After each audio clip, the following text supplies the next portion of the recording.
नमस्कार, मी मंजुषा. मंजूस कोल्हापुरी किचनमध्ये तुमचं खूप खूप स्वागत. आज आपण बनवतोय हिरवी चटणी अर्थात ग्रीन चटणी, जी सँडविच, पाणीपुरी, चाट, दहीवडा या सर्वांमध्ये वापरली जाते. तसेच व्हेज नॉनव्हेज कबाब बरोबर देखील सर्व केली जाते. एकदम चटपटीत आणि हिरवीगार अशी ही चटणी बनवायला खूपच सोपी आणि पटकन बनणारी आहे. आणि एकदा ही चटणी बनवली की एखाद्या हवाबंद बाटलीमध्ये किंवा डब्यामध्ये भरून ठेवून फ्रीजमध्ये ठेवून अनेक दिवस तुम्ही ही वापरू शकता आणि आत्ता सांगितल्याप्रमाणे अनेक पदार्थांमध्ये वापरू शकता. ही हिरवी चटणी तयार असल्यामुळे हे पदार्थ पटकन बनवता येणे शक्य होते. ही हिरवी चटणी बनवताना यामध्ये एक सिक्रेट इन्ग्रेडियंट वापरलेले आहे, ज्यामुळे चटणीला दाटसर असे छान टेक्स्चर येते. तसेच चटणी हिरवीगार राहण्यासाठीचे सिक्रेटही यामध्ये सांगितलेले आहे. त्यासाठी व्हिडिओ शेवटपर्यंत लक्षपूर्वक पहा आणि रेसिपी आवडल्यास मंजूस कोल्हापुरी किचनला सबस्क्राईब करून बेल आयकॉन प्रेस करायला विसरू नका. तसेच व्हिडिओला लाईक, कमेंट आणि जास्तीत जास्त जणांना शेअर नक्की करा.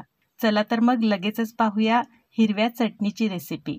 हिरव्या चटणीसाठी सर्वप्रथम इथे एका मिक्सरच्या भांड्यामध्ये साधारण 1 वाटीभर कोथिंबीर घ्यायची आहे. त्यानंतर 1 हिरवी मिरची घ्यायची आहे. त्यानंतर कोथिंबीरीच्या निम्मी म्हणजे साधारण अर्धी वाटी होतील इतकी पुदिन्याची पाने घ्यायची आहेत. त्यानंतर यामध्ये 2-3 लसूण पाकळ्या घालायच्या आहेत. त्यानंतर थोडं आलं घालायचं आहे आणि त्यानंतर यामध्ये हे सिक्रेट इन्ग्रेडियंट म्हणजेच फुटाण्याची डाळ घालायची आहे. याला डाळवं देखील म्हणतात.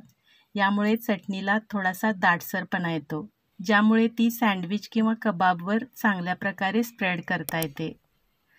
त्यानंतर यामध्ये चवीनुसार मीठ घालायचं आहे. अर्धा चमचा जिरे पावडर घालायची आहे. त्यानंतर आवडीनुसार थोडा चाट मसाला घालायचा आहे. चाट मसाल्यामुळे खूप छान चटपटीत अशी टेस्ट येते चटणीला. त्यानंतर टेस्ट बॅलन्स करण्यासाठी पाव चमचा साखर घालायची आहे. त्यानंतर चिमूटभर हिंग घालायचं आहे.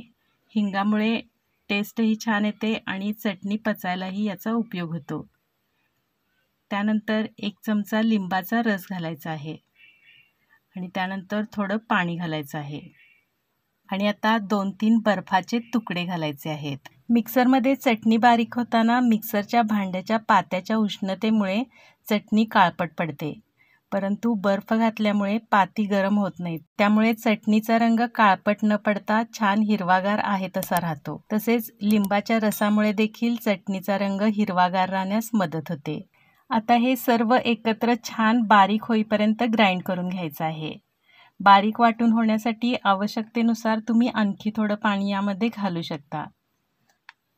तुम्ही पाहू शकता एकदम परफेक्ट हिरवीगार अशी ही चटणी तयार झालेली आहे. तुम्ही ही चटणी सँडविचमध्ये ब्रेडवर स्प्रेड करण्यासाठी, चाटवर, दहीवड्यावर घालण्यासाठी तसेच कबाब बरोबरही सर्व करण्यासाठी वापरू शकता. पाणीपुरीसाठी वापरताना मात्र यामध्ये आवश्यकतेनुसार आणखी थोडं पाणी मिक्स करून थोडीशी पातळ बनवून घेऊन वापरावी लागेल. त्यासाठी चटणी पातळ केल्यानंतर यामध्ये मिठाचे प्रमाण टेस्ट बघून ॲडजस्ट करून घ्यावे लागेल.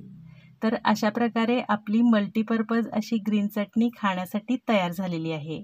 तर तुम्हीही माझ्या या पद्धतीने ही हिरवी चटणी नक्की बनवून टेस्ट करा आणि रेसिपी आवडल्यास मंजूस कोल्हापुरी किचनला सबस्क्राईब करून बेल आयकॉन प्रेस करायला विसरू नका.